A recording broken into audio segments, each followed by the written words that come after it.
Medical and dental expenses only help you if you itemize on Schedule A, and they're not anything health-related. The expense has to be primarily for diagnosis, cure, mitigation, treatment, or prevention of disease.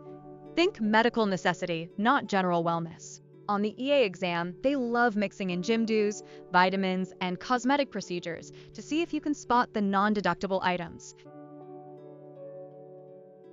2 timing rules drive this deduction. First, it must be paid during the tax year, even if the service happened earlier. Second, it must be unreimbursed. If insurance or an HSA reimburses you, you don't get to deduct that part. Exam tip. The question will often say incurred in 1 year, paid in another. For living taxpayers, the paid date is the key. Now the 7.5% AGI floor. You only deduct the portion of qualifying medical expenses that exceeds 7.5% of adjusted gross income. So you calculate the floor first, AGI times 7.5%. Then subtract that from total qualifying, unreimbursed medical expenses. If your expenses don't beat the floor, your medical deduction is 0, even if the costs feel huge. Quick example. If AGI is $70,000, the floor is $5,250. If qualifying unreimbursed medical is $8,000, the deductible amount is $2,750. Notice what the floor does. It wipes out the first chunk of expenses. On the EA exam, they'll often give you the totals and ask for the final Schedule A number. So always do expenses minus floor, not the other way around.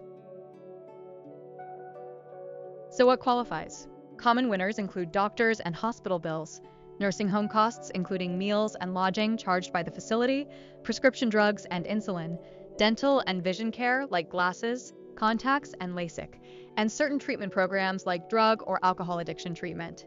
Some weird but testable items include lactation supplies and costs related to trained service animals. What doesn't qualify? Anything that's merely beneficial to general health.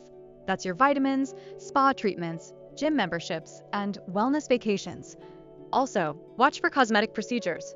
Those are out unless they're tied to a medical condition. Another EA exam favorite. Prescription drugs shipped from foreign countries are generally not deductible. When in doubt, ask, is this treating a condition or just making me feel healthier? Special rule. Children of divorced or separated parents.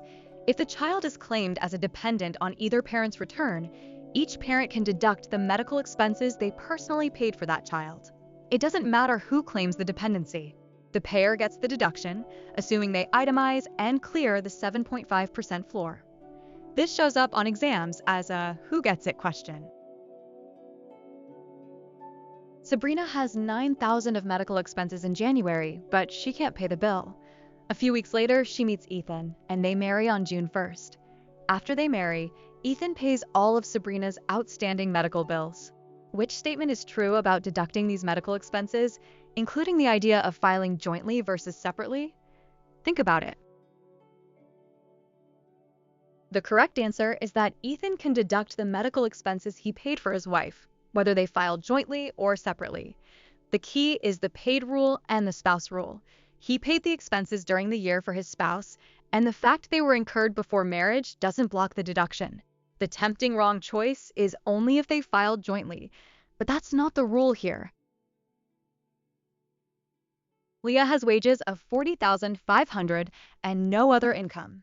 During the year, she pays these items: teeth whitening, prescription medicines shipped from other countries, insulin, health club dues, life insurance premiums, LASIK surgery, dental insurance premiums, and a doctor-prescribed smoking cessation program.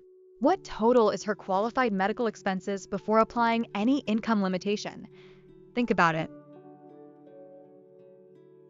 The correct total is $9,450.